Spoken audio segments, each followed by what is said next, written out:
Ha fracasado The Flash en taquilla. Mi nombre es Emilio Domenech, soy periodista y hoy hablamos de Hollywood.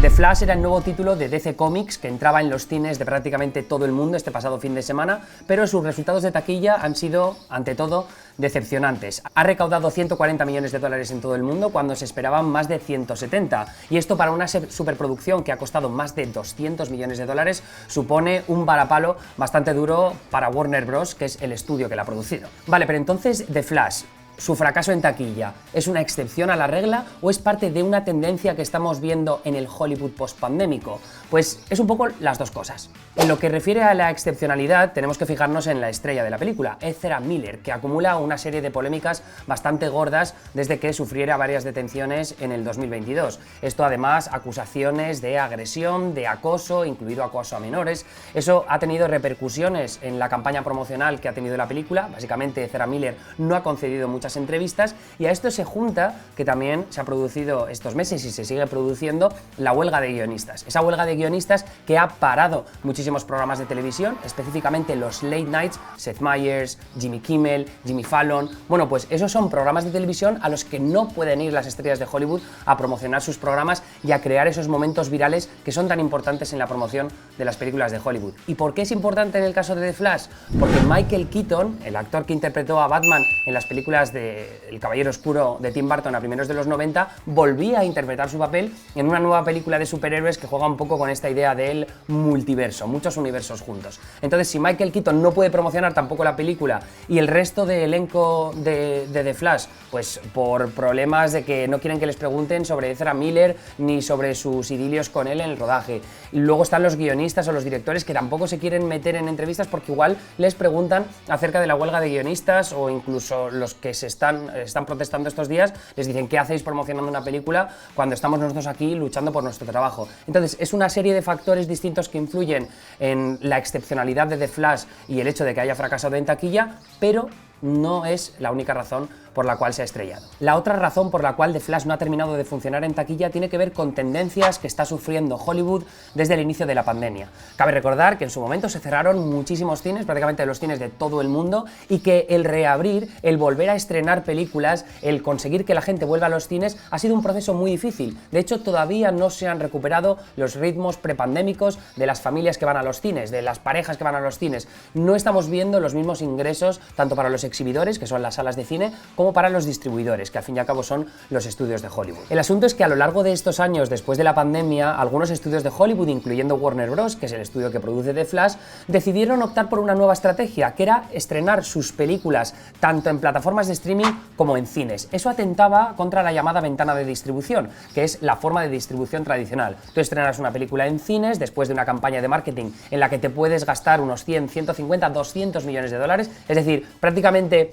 el presupuesto de una película de estas características, y después esperas 3 meses que esa película va a estar en un montón de cines, cada vez menos evidentemente porque cada vez menos gente va a ver esa película, y cuando pasan esos 3 meses ya puedes ponerle al alquiler, entretenimiento en casa, DVD, Blu-rays, aunque nadie compre nada de eso ahora mismo, y luego por supuesto plataformas de streaming. El asunto es que estudios como Warner Bros. Empiezan a estrenar las películas al mismo tiempo en cines y en plataformas de streaming, y esto cambia los hábitos de consumo de los espectadores, porque la gente ya tiene una expectativa distinta acerca de qué hay en los cines. No es una exclusividad como ha habido durante tantísimo tiempo, estamos hablando de décadas en las que los consumidores están acostumbrados a que las películas tengan esa ventana exclusiva en los cines. Ahora parece que podemos esperar perfectamente que los grandes estrenos de Hollywood, las grandes superproducciones, lleguen al mismo tiempo en cines y en streaming. Luego además plataformas como Netflix directamente no pasan por los cines, y sus superproducciones con Chris Hemsworth o sus producciones como The Gray Man, ¿no?, que estaba hecha por los hermanos Russo, que están detrás de las películas de los Vengadores,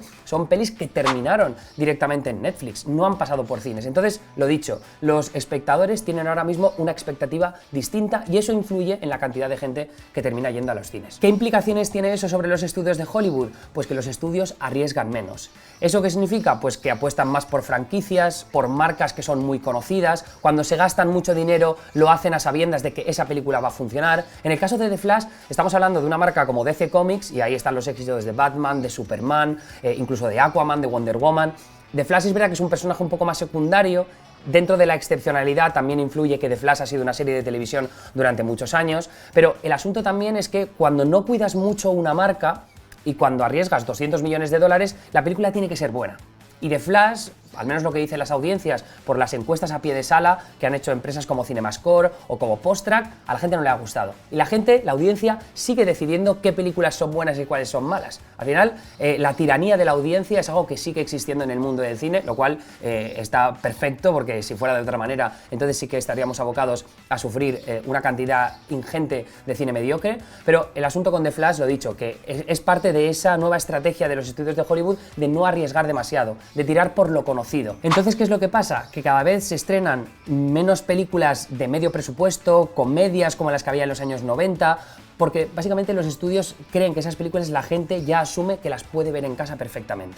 No tienen por qué ir al cine. Los cines tienen que ofrecer algo distinto, tienen que ofrecer una experiencia. Por ejemplo, los millennials y los zetas siguen yendo al cine a ver películas de terror, porque es una experiencia comunitaria que tú vives con mucha gente en el cine que está sufriendo esa película contigo. Es prácticamente como un parque de atracciones, es una montaña rusa.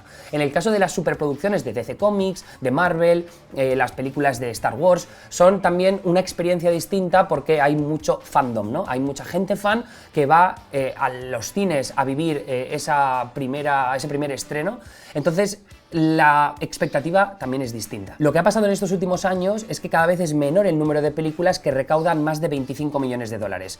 Una película como The Flash, que ha costado 200, al final de su recorrido en salas tiene que recaudar al menos el doble para recuperar algo de dinero. Entonces, ganar 25 millones de dólares no es demasiado, ¿no? Pero eso te habla un poco de la cantidad de películas que se pueden estrenar en el cine. Si tú tienes una peli de mediano presupuesto en la que te has gastado 20, 30, 40, 50 millones de dólares, si hay cada vez menos pelis que ganan más de 25, pues es muy difícil, ¿no? Aspirar a recuperar la pasta.